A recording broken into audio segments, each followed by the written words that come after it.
for the victory lap though. Whoa, whoa, they ain't never seen nothing like this before. Lit the room when I came through the front door. Ask me if I should overcome, what for? Train under trees, please pardon my sycamore. Touch burning sands, cross lands and stormy shore seasons in the year, yeah. Ain't no challenge for champions and chain no fear. Yup, the champ is here, switch gears. We keeping haters in the rear. At the blood, sweat and tears and my goal so near. I see my victory so clear. I see my victory so clear. And today, we break through. And today, we break through. And today, we break through. And today, we break through. And today, we break through. And today, we break through. And today, we break through. I know it's lonely at the top, but that's not by speculation. But the position that I got, I climb too high to fall, way too hard to drop. Stop clocks on the speed bag. Every out under pressure, no jet lag. This is greater than trophies and saluted flags. Titles of fame, the cost is paid. Yay, I carried the cross I made. Dealt with the dealer, baby the hand was played. New level, next stage. Learn to lead as a legend. Now tell me what's my next stage, yay. I said the champ is here, switch gears. We keeping haters in the rear. At the blood, sweat and tears and my goal so near. I see my victory so clear. And today, we break through. And today, we break through. And today, we break through. And today, we break through. And today, we break through. And today, we break through. And today, we break through.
Welcome back, Kings fans. I am Jesse Cohen. This is All the Kings Men Live, presented by MANSCAPED. MANSCAPED is an official partner of the LA Kings. Thanks to this revolutionary company, manscaping accidents are a thing of the past. Just get yourself the MANSCAPED Perfect Package 3.0. Inside, you'll find products like their Lawnmower 3.0, which is advanced skin-safe technology, so this trimmer won't cut you. Everything you need to keep trimmed and smelling nice is in the Perfect Package 3.0. Get 20% off plus free shipping with the code KINGSMEN at manscaped.com. That's manscaped.com, and use the code KINGSMEN. Carlin, I think I nailed the dismount there. Nailed it. You nailed it. You really did. No flubs this week. Joining me, she does every week, Carlin Bay. How are you doing today, Carlin? I'm doing well. I was like, getting my hair ready, and then all of a sudden producer Chris is like, hey, we're live. And I'm like, hey. I'm ready as can be and delighted to be here with you, Jesse. Excellent. Well, it's a sad week for me, Carlin.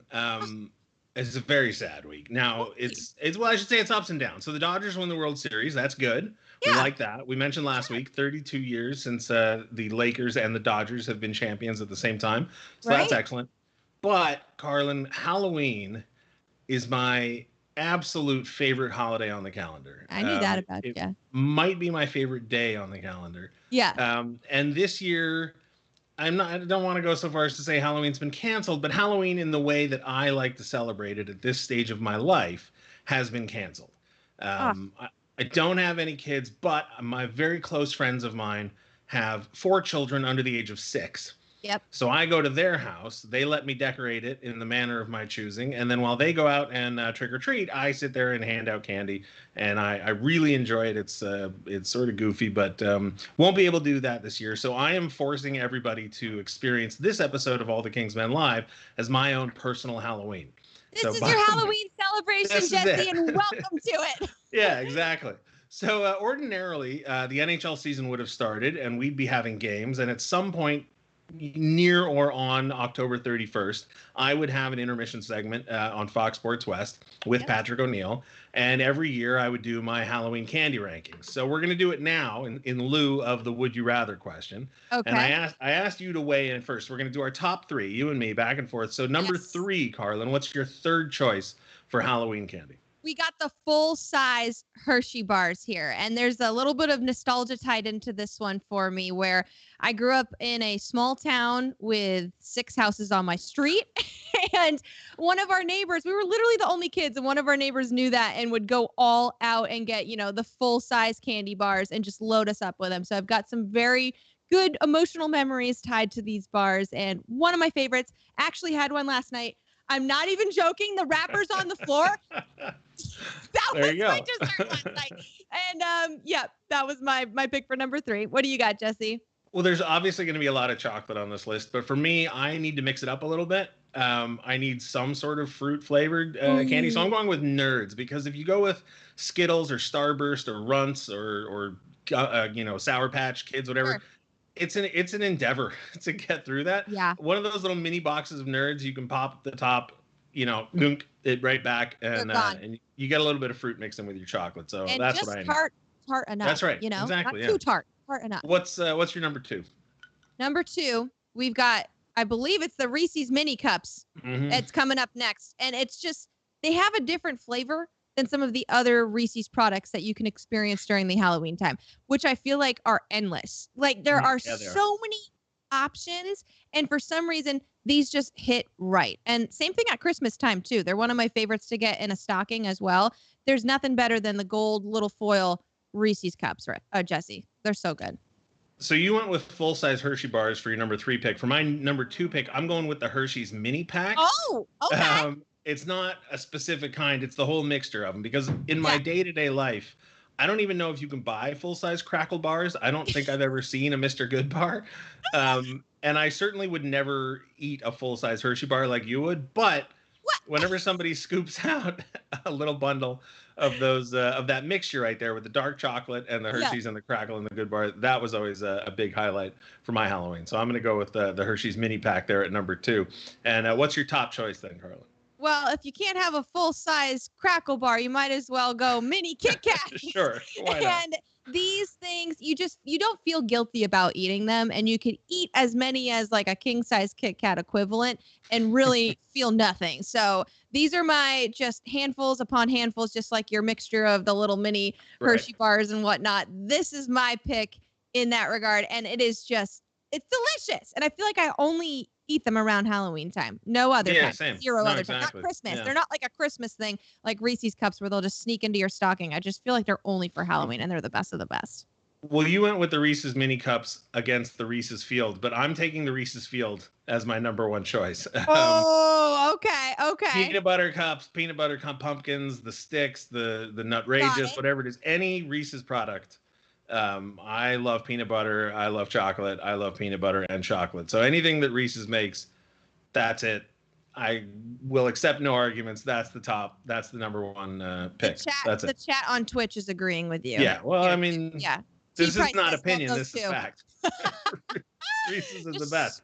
Spitting facts here. Yeah. Now, when it comes to celebrating Halloween, celebrating candy, there's two things you got to have. You got to have candy, and you got to have costumes. And an integral part of a costume is the mask. Yes. And so this week we're focusing on goalie masks. And so to talk to us about goalie masks and where they are today, all the way from Sweden, Dave Gunnerson. Thanks very much for joining us, Dave.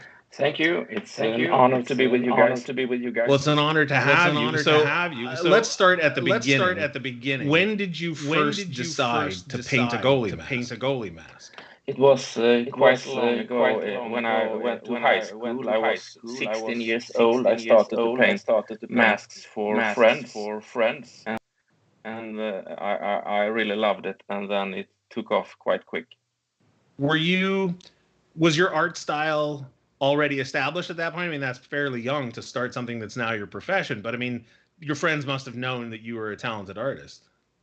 Yeah, my biggest passion has always been to paint and draw. So that's what I've been doing since I was a little kid. And but of course, I didn't have a special style back then, but it was a very good start for me. Can you tell us a little bit about your style? Because there's so many ways to create art. You can do it digitally, you can print it out, you can oil paint, you can acrylic paint. What is your specific style, and how do you go about creating the art on some of these amazing masks that we've seen? The technique I mainly use is called airbrush. It's a little gun where I spray the paint on the masks. And that is what I use to 90%. And the rest I also use just a classic brush and also pencils. Who was the first NHL goalie that commissioned a helmet from you? It was 19 years ago when I painted for Johan Hedberg, a Swedish goalie. Oh yeah, the Moose. The Moose. So I did the Moose mask. Nice. That's iconic. That's a great one. And then from him, did it spread primarily through Swedish goalies, or was there a North American goalie that caught wind of you? First, it was Swedish goalies, and then for every year, more and more goalies contacted me. And the first Canadian goalie was Kevin Weeks. Wow. He contacted me like 17 years ago. And then for every season, more and more came. And today I paint for the majority of the NHL goalies. Yeah, I was going to ask, the shorter list would be guys that you don't paint for. Is there any team in the league that you don't have a client on? No, I have delivered paint for every NHL team. That's amazing. That is incredible. Thank you. What's the process of coming up? And for those who want to know, by the way, Dave Art is the account on Instagram or Twitter if you want to see some of the work that Dave has created. So how do you create a design? Do you talk to the goalie? Is it like a caricature artist down at Venice Beach where they say, give me your 3 top hobbies and your favorite food, and then you come up with something? Do they give you an idea of what they want? It must be some sort of collaborative process. Yes, it is exactly how it's working. I talk to the goalie. The goalie talks to tell me what he wants and what he don't want, and what he likes and what he don't likes.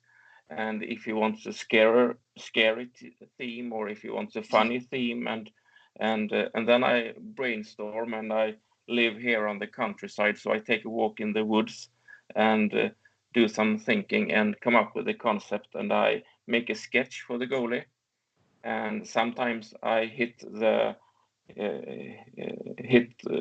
direct what he wants, and sometimes I need to redo some sketches, and when he approves my sketch, then I start to paint.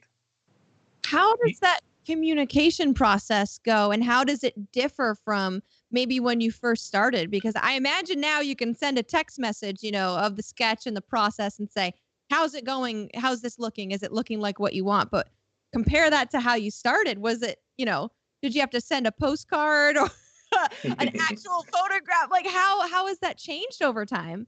Yeah, it's totally so much difference from. It was much harder before.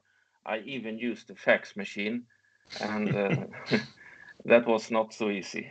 Yeah.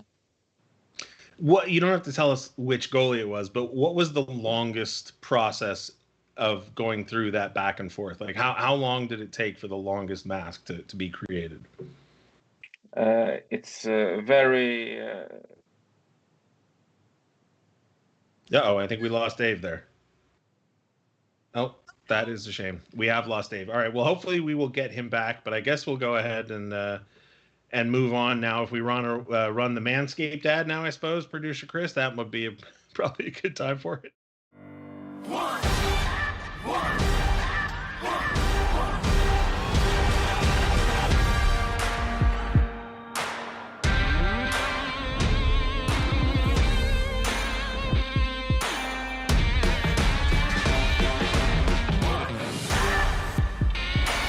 It's one all, one shot, now the future is yours. Go!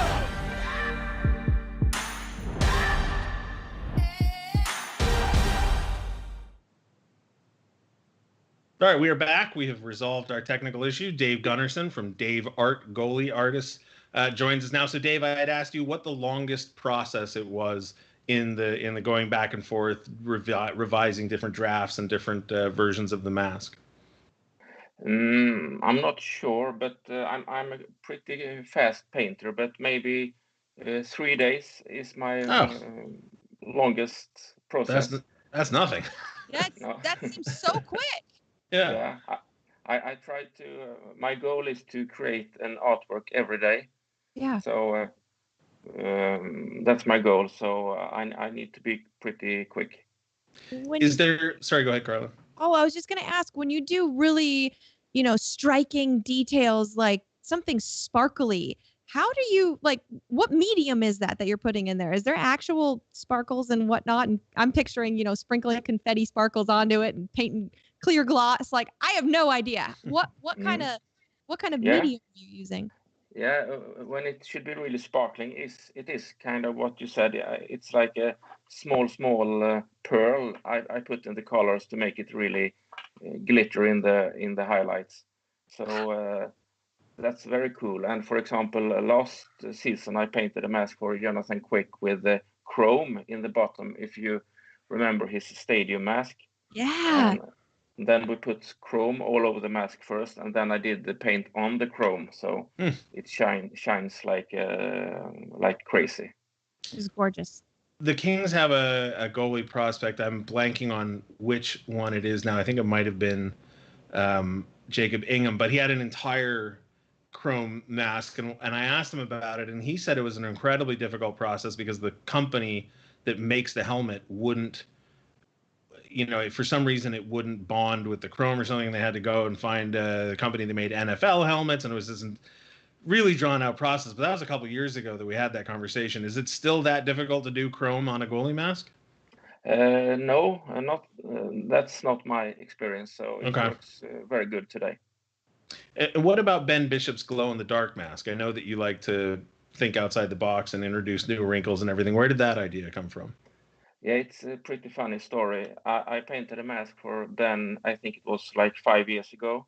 And just as a surprise, I painted a little Tampa logo in the forehead in glow in the dark. And I didn't tell Ben, so, and I sent a video to him and showed it, and he loved the glow in the dark. And he told me, can't you do the whole mask in glow? Yeah, of course. So I just painted glow like crazy all over the mask, and it was a smash hit. What other things have you snuck in there that maybe a player didn't ask for, but they were extremely happy that you ended up incorporating into a mask? Well, another pretty funny story was I painted a horror mask for Alex Lyon in Philadelphia Flyers, and he wanted a theme with it, the clown, you know. Yes, I remember. Yes, yes. And we were painting posters of missing kids, and I told him that I could paint him as a poster like he's missing, but he told me he wanted that I should be on the mask as a missing kid. So I painted myself on the mask. Oh That's my funny. gosh. Oh, that is incredible. What a great story. Wow. Thank you. That Now, mask was scary. Very scary. I'll Yeah. send it to you. Scary. You've been doing this for 19 years, you said. Is there a mask that you've painted that's sort of your own personal favorite, you know, that's your Mona Lisa that you're, for whatever reason, that you're most fond of? You know, I'm very not nostalgic, so I almost never look back. So I don't have any favorite, but of course there are some masks that pop out from history that I look extra much on. For example, the Team Canada mask I painted for Carey Price at the Olympics 2014. That was pretty nice memory. When it comes to designing the mask, obviously you want to talk to the goalie and get a sense of his personality and his taste. Does the team ever have any input? You know, if somebody says, I want this, does the team ever step in and say, that's not quite our tempo, we don't really want to go that direction? Yeah, I always involve the team and show them the sketch, so they always knows what's going on. So they are very much involved in every mask. Anything on the horizon for any LA Kings goalies that fans should know about? I have painted 3 new masks for Jonathan Quick. So right now I'm just hoping for the new season to start so I can see them in action. I'm sure you won't answer this, but I'm going to ask anyway. Do they follow the same general template that he's always used in his mask? That armor, that the helmet, the sort of knight's helmet. It's yeah, 2 of them do that, and the third one is a very new, spectacular thing. Excellent. Ooh, Well, we're looking forward to it. Yeah, exactly. Yeah. Dave, I want to thank you so much for joining us. We really appreciate it. Thank you much. And Thank you, happy Dave. Halloween. Thank you. You too. Bye-bye. Bye. All right. Well, that was Dave Gunnerson all the way from Sweden. We've shown the Manscaped ad. It would ordinarily play here. So I think, Carlin, we're just going to jump straight into our next topic. Sticking with the theme of masks and Halloween, Yes. I'm going to go ahead and give my 5 favorite masks from King's history. Let's hear it. Now, this is a conversation that I've been having for years with a number of different fans, another number of different, personalities within the Kings media world. The mayor and I have gone back on this a number of times. He and I both feel very strongly his personal choice not represented on my list. So, sorry, Mayor. Everybody else, feel free to weigh in. Send me, tell me I'm crazy if you disagree with me, or send me what your favorite is if you want. Yeah. Well, we're going through this, see if anyone has any other opinions too.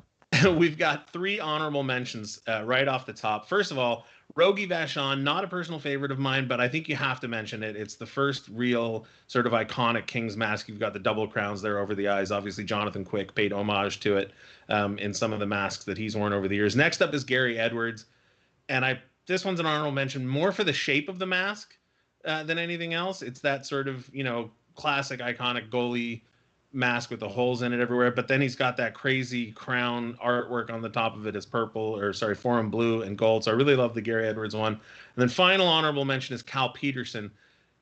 I just really like the matte black and the crown right there, smack dab in the center of the top of the helmet. You can't really see it in this photo, but I love it. I love the 40 on the chin piece, and it's symmetrical. It looks the same from either side. I just really like it.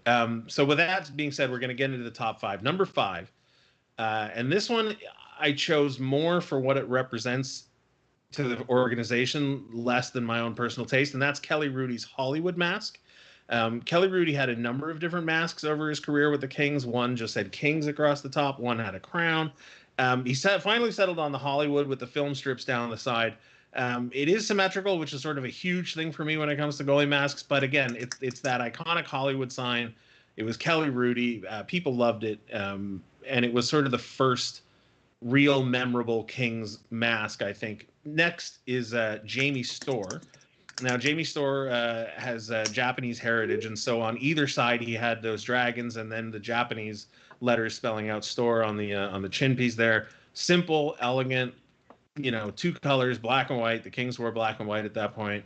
Love it. He went on to have multiple different masks as well, but I've always really liked those dragons. I thought they were classic. I thought they looked real good. Next up is for you. Perfectly symmetrical, which is, it's important. I don't know why it's important to me, but it is. Yeah, I'm curious. If you think of it while you're going through the list, let us know. Well, I think why it's important to me is I grew up with guys like Eddie Belfour and Cujo and Felix Potvin, who we'll get to in a second. And it was like I said, it was the same on either side. And it was simple. You knew right away from looking at it who you were looking at. And to me, that's important in a design. You want to know right away who it is you're looking at and what you're looking at. So next up, the aforementioned Felix Potvin. He took the same basic look to his mask to whatever team he went to, but every team had a slightly different twist to it. And you can see there on his King's mask, he had the crown at the edge of the cat's mouth, which is the space where his face pokes through. And he's got the little Felix decal in the back there, and it was purple because the Kings were wearing purple at the time.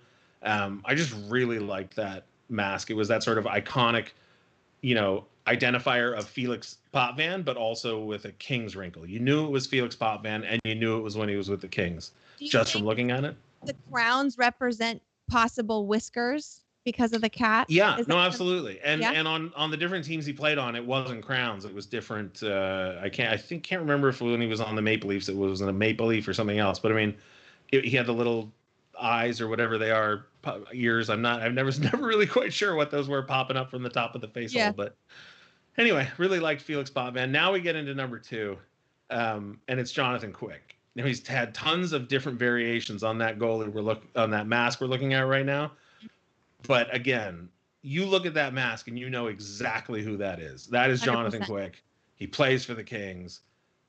It's a helmet. It's thematic. It's got LA. I don't know. I was about to point to my screen, but you guys can't see it. But if you look there next to the K where it spells out Quick, you can see the start of the letter L, and up where his ear is, you can see the letter A built out of the the sort of girders or the struts of the mask there. Lots of little details sort of hidden into the mask.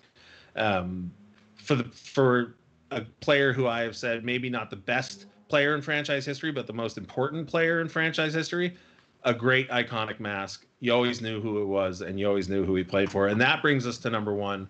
And this is just my all-time absolute favorite. And I'll hear no other. This is the Reese's Peanut Butter Cups of goalie masks, as far as I'm concerned, Carlin. There's no arguments for me on this one. I'll accept any arguments for this, but it's Stéphane Fiset with his King Tut goalie mask. It's just gorgeous. It's beautiful. There's a crazy amount of detail on it.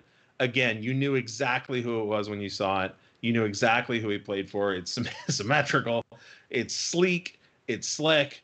It's simple. It's on theme, but in a really creative way, right? Yeah. It's not a king on a horse with a sword. It's not like a British king. It's not King Arthur. It's King Tut. Yeah. It's a pharaoh, but it is a king, and you know exactly what it is the second you look at it. And to me, it's perfect, and it's beautiful, and it's always been my number 1 favorite mask. Growing up, seeing the evolution of these masks, what did you think about them when you were watching them on TV and, maybe seeing a close-up of one of the goalies in the crease, and just what were your thoughts then? Because we always talk about this. There's so much more access now to be able to see these things and see them instantaneously. But when you're growing up, maybe TV was the only access to see it like that. Like, what were your thoughts back then, just seeing how incredibly detailed and awesome they were? It was always fun, right? Because there was no Instagram, there was no social media. So not only did you not get close-ups of the guys or their equipment, but you never really got a peek into their personality either. And so for a goalie like Stéphane Fiset to come out with that mask, you got a sense of like, oh wow, that guy's cool. For even if he wasn't, Definitely. Yeah, his mask was Red cool. Sox.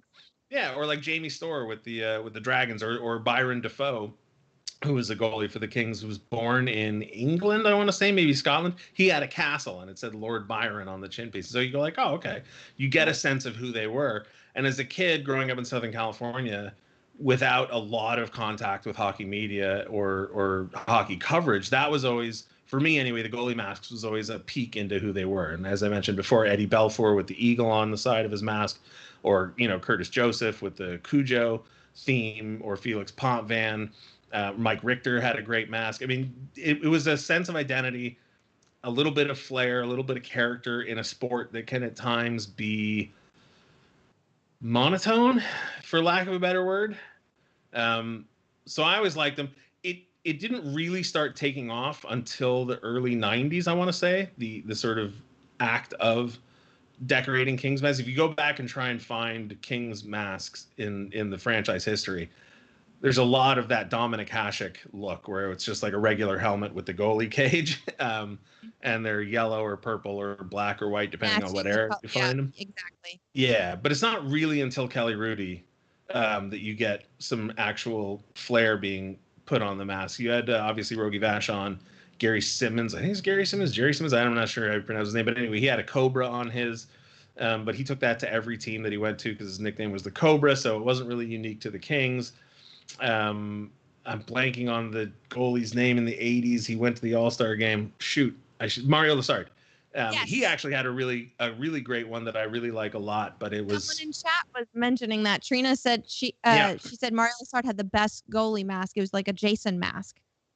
Oh, that was the old school one. He did for one season have a more modern painted mask that I really like, and I would have included it, but it's just not unique enough, I think, for this list. Anyway, that's it. That's my top 5 masks. Like I said, I'm sure people will disagree with me, and I'm listening to all arguments except for the number 1 spot, which I refuse to hear anything about it. It's Stefan Fizet with the King Tut mask. Love that, Jesse. And it was a great mask. It was a good choice. I agree. Now, we're going to move on to Halloween movies, Carlin, because this is the Halloween episode, and I love Halloween. Okay. We're going to just do top 3 because I don't want to get bogged down too much in movies. But I'll ask you right off the top what your preference in scary... Well, we won't say horror. I'll just say scary movies. What's your preference for scary movies? Okay, so it's hard to explain, but hear me out. I like movies that make you feel really weird when you're watching them, or else what's the point of a scary movie? I want to feel something. Just like the same thing when I want to watch a romance movie or, you know, a comedy. I want to laugh, or I want to feel something. I want to cry, whatever. Same thing with horror. And I'm not so much into the slasher films where everybody's just bleeding and there's a scary person tracking somebody down and stab, stab, stab, boom. Not big on that. But movies that feel so weird that they could be real scare the living crap out of me, and I hope that they never happen to me. So that is my basis for picking my 3 movies, and I know you have a little bit of a different preference on what you like, so if you want to explain that as well, I'm all ears. Yeah, so for me, there's a lot of things that I'm sort of on the fence about whether I believe or don't believe, but when it comes to like ghosts or demons or curses or things like that, I very specifically do not believe in them. So I really like movies where the premise is, no, this is all real. You should believe in it. I don't know why. I don't know why, because I really specifically don't believe in them. And so you'd think, oh, well, you wouldn't find them scary because you don't believe in them. But I like suspending that disbelief and saying like, no, of course, you know, your unborn twin could exist as a malevolent spirit that haunts you until your 18th birthday. Like I love movies like that. I try and watch all of them. But okay, so you like weird movies, which sort of makes sense based on the list that you sent me. So what's your number 3 horror movie for Halloween? I'm trying to remember the order, but okay, it was Midsommar. I was like, I gave them to you because they all feel like number 1 to me, but Midsommar was number 3. And this movie, if you haven't seen it, I will not spoil it, but it's basically about a vacation that goes wrong. And it is so real feeling where you feel like you're trapped with them. And I remember tweeting about this movie when it first came out, and I was like, I just feel weird. this is done. And I think that's probably what the director wanted. And it just, if you want to feel the heebie-jeebies, if you want to feel absolutely, oh my God, I can't believe I just watched that. Watch this movie. It's a terrible, terrible vacation that I hope none of us ever experience. And it's just, whew, that was my number 3 choice. Jesse, what do you got? So I went with one that I wouldn't expect anybody to have heard of, but I would encourage anybody who likes horror movies to watch it. It's called Behind the Mask: The Rise of Leslie Vernon. I don't want to tell people how to live their lives, but if you're going to watch this movie, and I highly recommend you do, I would say don't watch the trailer, don't read any reviews, just take my word for it and watch it. And the pitch that I gave you, Carlin, and the pitch that I'll give anybody is, it is essentially the Spinal Tap of horror movies. And don't be on your phone while you're watching it. Don't be answering emails. It's very funny, but also very scary. Not for kids. None of these movies will be for kids. Oh yes, none of these. None. Zero. But this is a movie about making a movie by people who love horror movies, and that's the sort of through theme of all of my picks. And that's the kind of, Scream would have made this list easily if it weren't for these three movies. It's that kind of thing. Only, as I said, it's, Scream is a story. This is a mockumentary, and it's great, and I love it. And I wish they had made a sequel. They were planning on it, but it never came to be. But is Catherine O'Hara and Eugene Levy in this? Or no, no, but there are some familiar faces from horror movies of old. So highly recommend it for people. What's your second pick there? So second pick, we've got The Conjuring. And again, this one, there's a mixture of real and not real in this one, but something that feels like could happen if we stumble upon a house with some not so fortunate history behind it. So this is one of those like epic movies that feels like falls into Insidious, and like there's a lot of the same actors that are kind of roaming around this world. And The Conjuring really scared the crap out of me, honestly, and it made me jump. It made me want to shut the TV off. Like it's eerie. And don't go hunting in your house for old items and then try and dig up those items past if you're not ready for something like what happens in The Conjuring. And I'll just say that. It's a delightful I loved mix The of Conjuring. terror and spookiness. You did? Yeah, I really did. It's great. And I watched a review of it that basically said of it, it's not super ambitious in what it's trying to do. Right. But that means that it does everything it sets out to do, and it does it incredibly well. And it it felt like I was watching a horror movie as a little kid while I was watching it, even though I was a full-grown adult. It's just really well made. I love The Conjuring. This doesn't ruin anything for anybody who hasn't seen it yet, but when he's sitting down and watching the like lawnmower part, the music in that, like, oh God, all my bones hurt. Like, gee, I mean, you know what I'm referring to? Yeah. Am I being too vague? It's perfect. And like you said, it's not a super ambitious attempt, but it's just, it nails the landing at every turn. Absolutely. So that's my number 2. What do you got? My number 2 is Cabin in the Woods, and I'll set the same rules I set for Behind the Mask: The Rise of Leslie Vernon. If you're going to watch this and you haven't, don't watch the trailer, don't read the reviews, don't talk to anybody. Just watch it.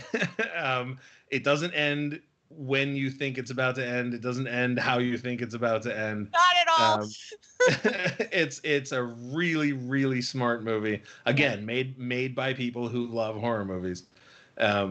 And that's all I'll say about it. It's little mixture of comedy in both of these ones that you're mentioning too, which is kind of a relief for someone that maybe doesn't want to feel completely horrible for watching these. But comedy in a way that doesn't alter the stakes of the story. Correct. Yes. And that to me is super important, especially in horror movies. Okay, so that moves us to your number 1. What is your number 1?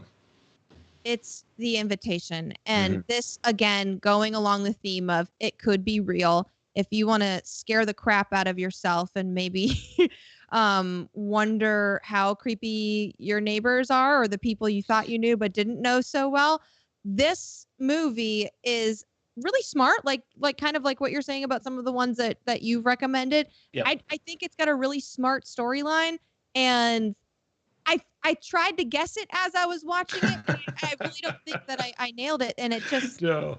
like you want to go one way with it, and then you're like, wait a minute, this is going a totally different way. And then at the end, you're left going, oh, okay, yep.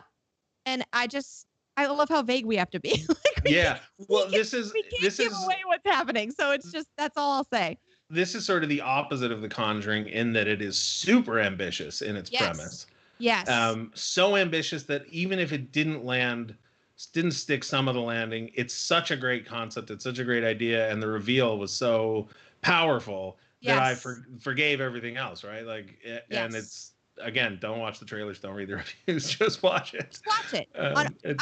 I think that goes for every horror movie. If you really want to be scared and surprised, don't watch or read anything about any of the things that we're suggesting. What was your number one? So my number one is actually my favorite Halloween movie. I don't know if it's my favorite horror movie. Yeah. Very few movies are actually about Halloween. They're set at Halloween or they take place near Halloween, but they're not about Halloween. If Behind the Mask, The Rise of Leslie Vernon is the Spinal Tap of horror movies, this is Pulp Fiction of horror movies. Oh, okay. It's really great. Well, I shouldn't even say it's really great. I really like it. It's got some humor elements in it, no surprise. It's, like I said, it's a little bit like Pulp Fiction in that it's not entirely chronological in its storytelling, but it's 5 different vignettes that all sort of take place in the same world and tie in together, and you'll sort of grok to that as you watch it. And it's got an incredible cast. And like I said, it's about Halloween in the way that I think of Halloween anyway. I don't know how other people experience it, but to me, Halloween has a very specific set of rituals and vibes to it, you know, whether it's carving pumpkins or going trick-or-treating or, you know, sort of parties taking place en masse, you know, like in public festivals, I guess would be the word, or like, you know, you go to a pumpkin patch or a corn maze or whatever, you know, that sort of thing. This movie's full of that, of loving that sort of thing and paying homage to that. So for me, Trick or Treat's the number one. Can't recommend any of those movies highly enough. Haven't seen Midsummer, but also highly recommend The Conjuring in the invitation that you picked, Carla. So there you have it. Ted Lasso, you've got to watch Midsummer. Okay? All right, I will. And Ted Lasso was phenomenal. So if we're going off of, you know, your record of suggestions here, all 3 of these movies are going to be a hit with everybody. Well, I will say this. I readily admit that I have awful taste in music.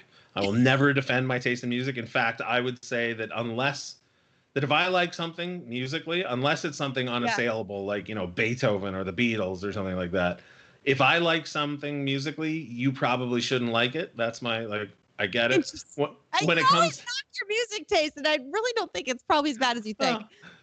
When it comes to cuisine, I have the palate of a 4-year-old, right? Like, I'd rather have a peanut butter and jelly sandwich than sushi. I'd rather have pizza than, you know, filet mignon.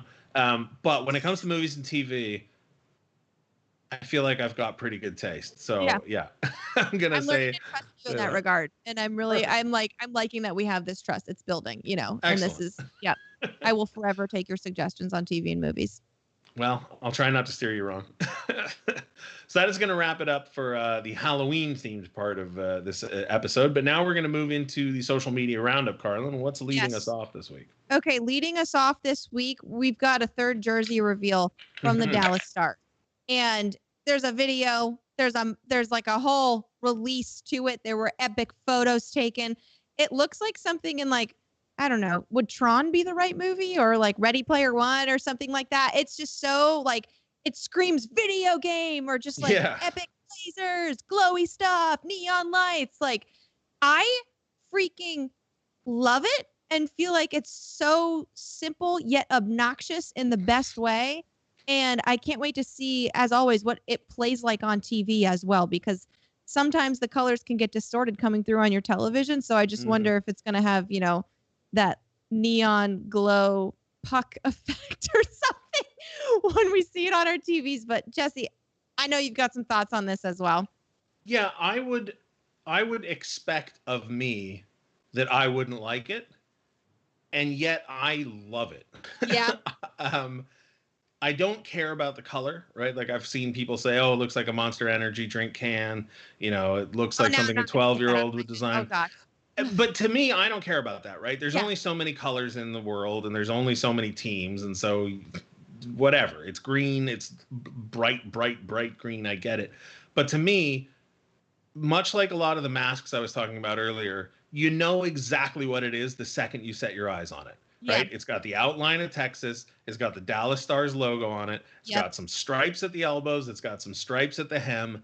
There is no question when you're looking at it what it is. It's got two colors, black and Oh, green. yeah. That's all you need. There's no piping. There's no shoulder colors. There's no shoulder patches. It's just simple. I think, what did I say on Twitter? I said, I think it's clean, it's concise, and it's consistent. I love it, and I want jerseys to move back to that fashion. Maybe not the neon green, but you know, whatever it works for Dallas. They have the one building on their skyline that lights up neon green, so okay, fine. But the design of it, I love, and even the visor, the darked out visor. I'm sure that won't be part of the kits, but Too dark. I think it's great. I really, really like it. Kopitar wishes we could have visors that allowed, I'm sure. I'd be fine with it. Chat is having very mixed reactions here. We've got Sure. some ew, we've got some interesting, and then we've got some I like the colors, but it's just super bright. And then some questioning of maybe what the goalie helmets would look like paired with that, which would be That'd be interesting. some glow in the dark, maybe in Well, those. Ben Bishop, goalie Yeah. for the Dallas Stars, as we Exactly. heard from Dave Gunnerson earlier, likes the Some glow more in the dark. glow in the dark. Yeah, Yeah. Go full glow in the dark on that. that'd be great. Next up, we've got a couple of posts from some of our Kings players, and this first one is Meatball Love, just Sure. on top of a freaking pumpkin. Adorable. It's the wholesome Halloween content that you want, right, Jesse? Absolutely. Now, this was from a few weeks ago, so you can see there he's saying enjoying their Canadian Thanksgiving. So this was posted on October 11th, but I just thought it's Meatball Luff. It's a pumpkin. We can't do a Halloween episode without Meatball Luff standing on a giant pumpkin. Absolutely not. And then next up, we've got Blake Lizotte pumpkin carving. And if you want to see some skills, this might not be the post, but I feel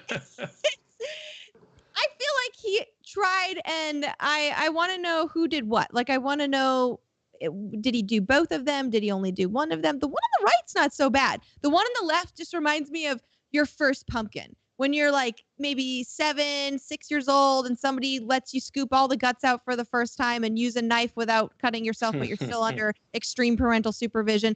The pumpkin on the left is what I think of. And the pumpkin on the right is like, I've seen, Nightmare Before Christmas, and I want to do the Sally, or the Jack and Sally, like, mouth with the stitches and all that. Like, there's some effort and some inspiration behind that one. This is one of the reasons I really love Halloween.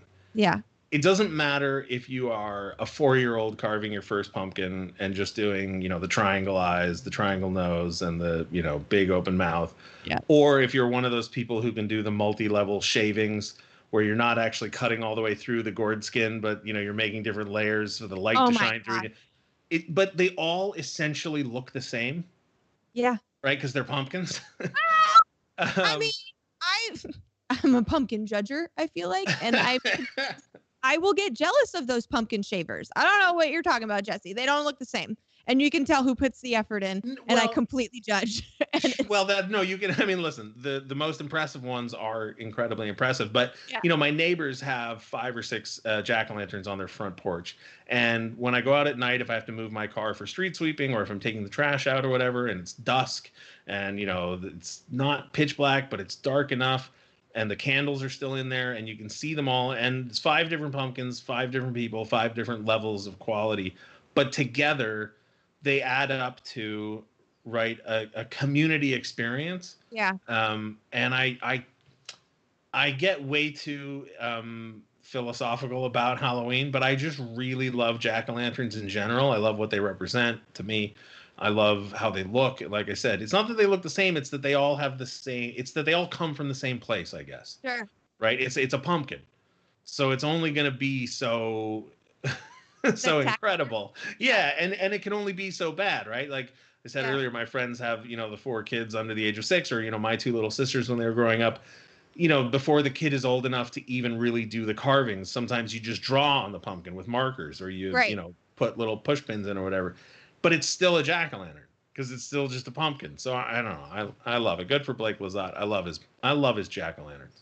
Kind of like Christmas or Christmas cookies, I would say. Doesn't matter what the frosting globs Sure. look like. Yeah. All right. The sentiment's all the same. Yeah. I feel like. Next up, we've got we've got this post from Irene, and it's a Drew Doughty as Dracula cup. Just so festive, so sweet, so cute.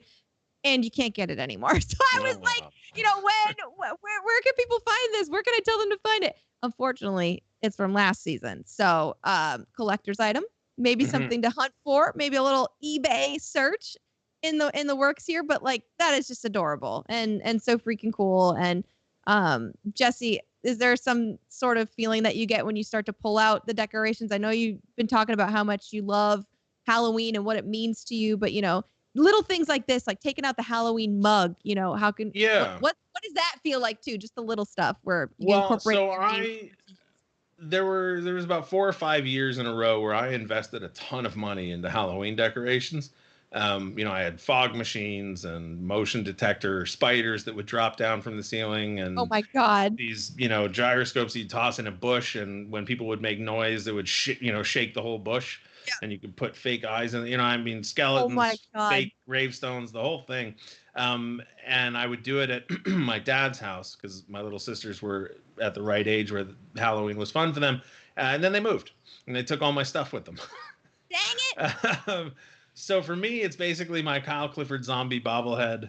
And, and I've got a pumpkin carving kit. I don't go every year and buy the plastic orange handled knife and everything. I've got a very sharp knife. I've got my own scooper. It comes in a little zip wallet, that. So for me, that's what it comes down to for me is carving the jack-o'-lanterns with my gear. But that cup, I gotta say, I will be going on eBay when we're done here trying to find one. Right now, we're giving people something to hunt for. That's right, including myself. I mean, yeah. I'll race you, Jesse. All right. I'll race you to the cup. The race to the cup, not the one you're thinking of. All right. So next up, we've got some photos from the virtual 5K this year. We can't all run in person together, but as you can see here, a group got together. Looks like at one of the beach cities. I'm assuming toward the pier area. Maybe the area looks familiar. I can't quite pinpoint it, but anyway, we've got some photos and videos and stuff coming through about people who are participating in the 5K. It is not too late to participate. It's going all the way till Halloween night, and it's lakings.com/5K, the website for more information on how you can participate. And there's different ways to kind of win this year. It's not so much about how fast you run it, although you can log your time and it shows you how and what app they're using to do that. But there's some cool little, best photo, best costume, sort of little different ways to win things. And there's multiple lists and categories. So lakings.com/5K for more information. And we're going to be seeing a lot of posts, I think, from now until Halloween, kind of showing who's doing it and what they're wearing. And we've got Super Piggy here wearing the Mario onesie over his jersey. Totally adorable. And then I believe we had a video as well that was made by Chuck Garcia about his 5K experience, and a little Sonic theme for you. So let's take a look at that.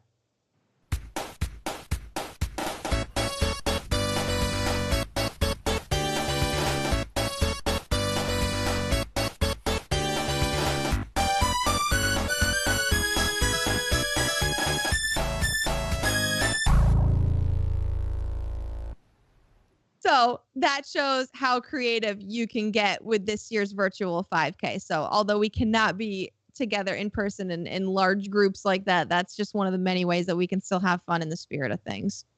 And we give equal time to both sides. So if you're going to have Mario, you've got to then let Sonic have his time. Absolutely. Absolutely. Yes. All right. Well, that is going to wrap up this Halloween edition of All the Kingsmen Live. Carlin, I want to thank you so much for playing along with me today. Of course, Jesse, thank you for bringing the spirit to everybody, because it's going to be different this year. And this was a great way to kind of celebrate everything. Huge thanks to Dave Gunnerson. Again, you can go and check him out on Instagram or Twitter, Dave Art. Thanks to producer Chris. Thanks to everybody at the Kings behind the scenes for making this happen. Thanks to everybody watching, whether it was on Facebook, Twitch, Twitter, or YouTube. There's my pumpkin representing the LA Dodgers. And congratulations to the LA Dodgers on winning the World Series. That's the Lakers and the Dodgers, champions in LA. And that's impressive. It looks like it's floating. Done by hand, no stencil. I don't believe in stencils. I do everything. Wow. All my pumpkins by sight. That's why they look terrible. No, But, but thanks for watching, everybody. We'll see you next week.